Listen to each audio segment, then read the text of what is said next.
શ્રીજી મહારાજે એમ કીધું કે કોઈ ઉપરની પ્રકૃતિએ ઓળખાતું નથી, એમ કોઈ પણ સંસ્થા, કોઈ પણ ધર્મ, કોઈ પણ સંપ્રદાયનું મૂળ સુધી જવું હોય ત્યારે જ તમને એનું સત્ય સમજાતું હોય છે.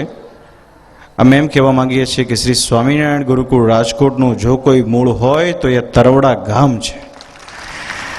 ગામ ભલે નાનકડું એવું હોય, પણ અહીંયા એક બહુ વિરલ સંત વિભૂતિ એવા શાસ્ત્રી સ્વામી શ્રી ધર્મજીવનદાસજીએ અહીંયા એમનો પ્રાદુર્ભાવ થયો અને એના કારણે આજે સંપ્રદાયને બહુ મોટી, જેને કહેવાય ક્રાંતિ કહી શકાય એવી ગુરુકુળની એક અદ્ભુત અજોડ ભેટ જો કોઈએ આપી હોય તો શાસ્ત્રીજીએ આપી છે. એટલે ખરેખર આ ગામ વાસ્તવમાં એક તીર્થસ્થાન બની રહ્યું છે કે જેમ શ્રીજી મહારાજ છપૈયા ખાતે મહારાજનો પ્રાદુર્ભાવ થયો હતો, છપૈયા આજે પણ નાનકડું એવું ગામ છે, પણ સ્વામિનારાયણ સંપ્રદાયના દરેક આશ્રિતો માટે એક અદ્ભુત સ્થાન છે. એમ સ્વામિનારાયણ ગુરુકુળ રાજકોટમાં માનતા અને શાસ્ત્રીજી પ્રત્યે અત્યંત હેત ધરાવનારા તમામ હરિભક્તો માટે એક ખરેખર બહુ મોટું તીર્થસ્થાન છે. અને આ તીર્થસ્થાનની અંદર આવા જ કોઈક મોટા સ્થાનની અપેક્ષા હતી, આવશ્યકતા હતી.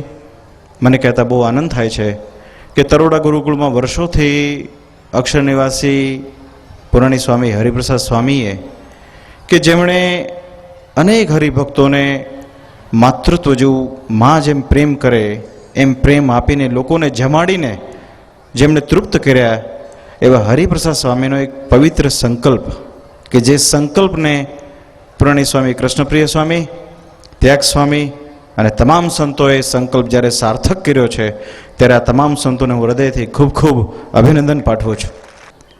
ગુરુકુળ પરિવાર એ ખરેખર સંપ્રદાયની અંદર જેણે એક અનોરો રાહ ચીંધ્યો છે એવો આ ગુરુકુળ પરિવાર છે.